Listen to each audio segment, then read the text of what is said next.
What's up, y'all? I am Marcus, also known as Epic Name Bro, and welcome back to Dark Souls 3.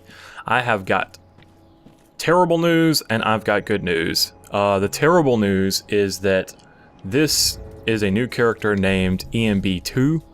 I recorded for about 3 hours last night, and then my solid state drive failed. So the problem with this, I lost all my footage. You can't get a first playthrough back. So we will not be blind for the first 1.5 areas of this game. I'm sorry. I've waited months and months and months to show you guys a blind playthrough and been fucking fighting to avoid spoilers left and right. And then this fucking shit happened. And But the good news is I enjoyed that first area and a half. So let's just get right back into it today, because this game has been We're about to have some fun, boys. Treat this like one of my normal Let's Plays for the next area and a half, then we're gonna be blind again. I'm sorry. You have no idea how frustrating this is for me. But it is what it is. And what it is Firelink Shrine? What the hell are you talking about? That's my reaction when I walked in here. I was like, Firelink Shrine?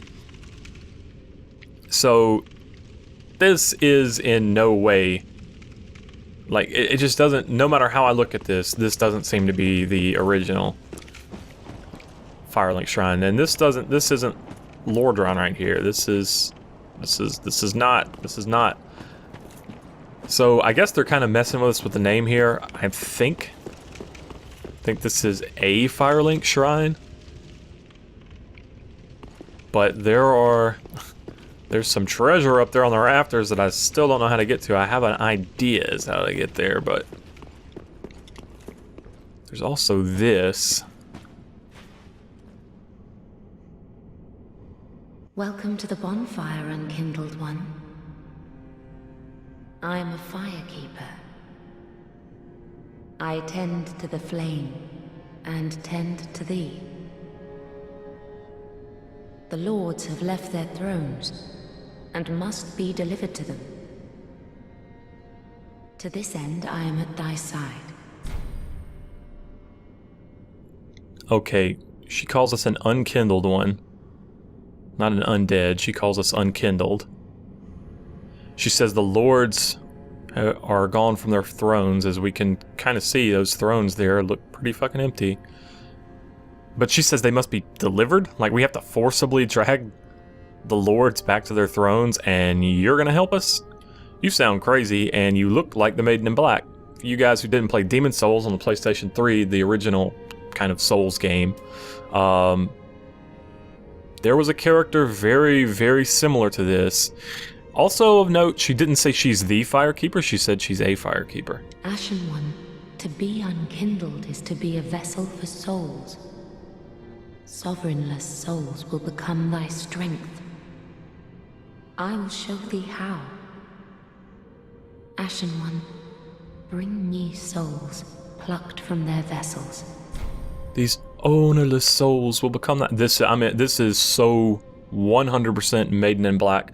In Demon Souls, the Maiden in Black says, "Let these ownerless souls become thine own," and she talks about how souls that you find withdrawn from their vessels will embolden your sickly spirit. Well, she doesn't say the embolden your sickly spirit part, but you know. Very well. Then touch the darkness within me. Take nourishment from these sovereignless souls. Touch the darkness with...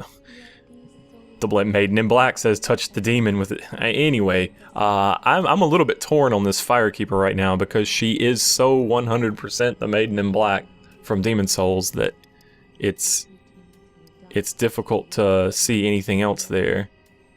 I think I want to go up to 16 strength.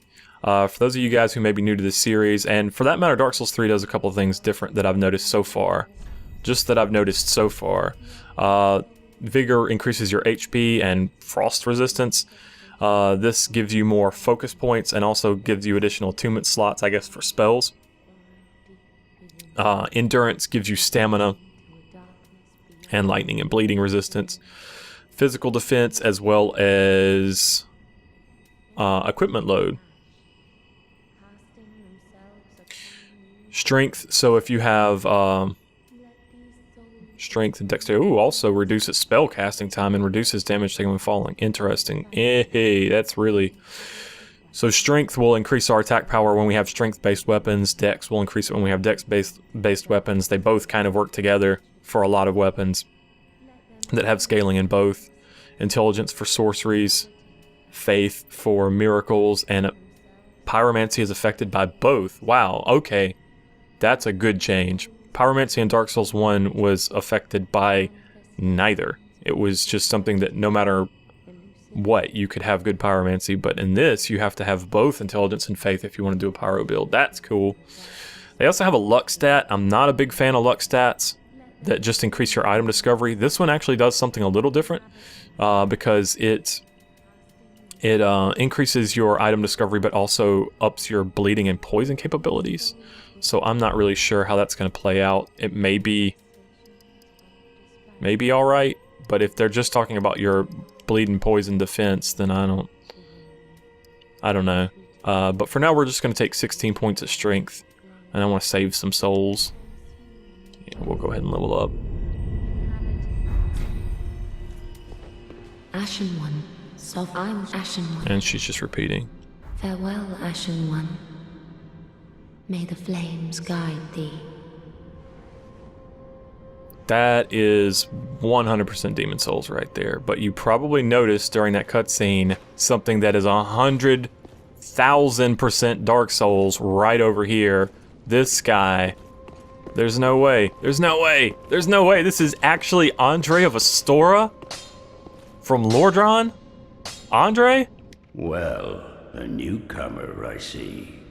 I am Andre. I serve at this shrine as a humble smith, forging weapons.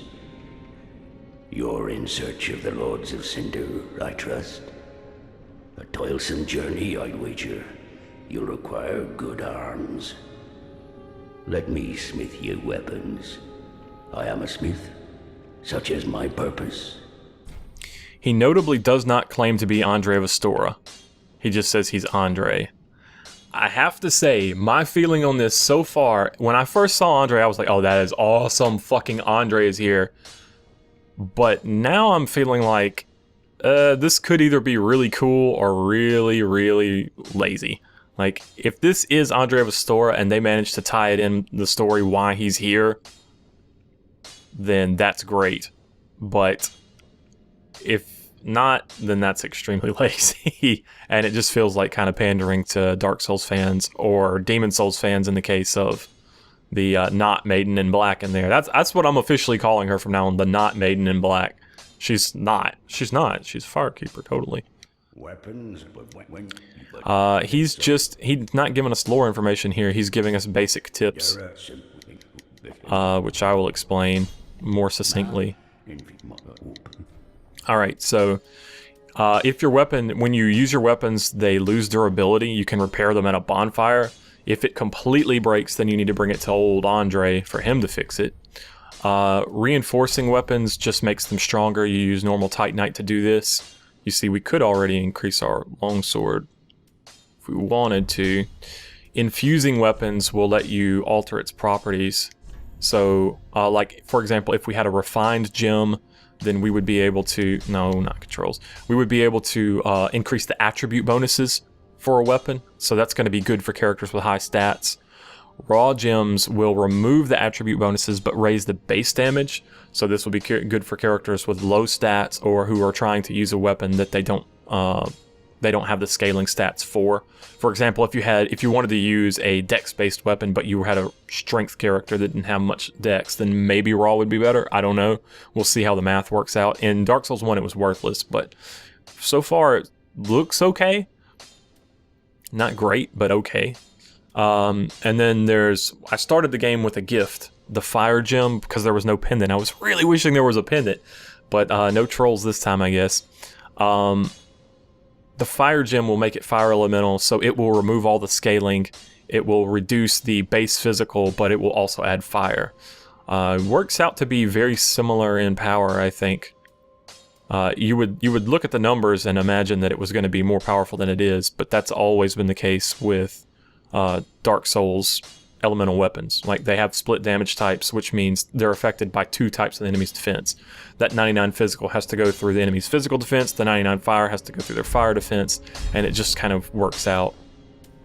This, a lot Estus. Oh, by the way, if you find they can... Okay. Weapons, but... He can reinforce our Estus flask if we find a shard. But this a lot Estus, you can actually choose how many Ash Estus or how many normal Estus that you want to have. I'm going to go with 4 normal Estus for now. Pretty be careful. I don't want to see my work squandered.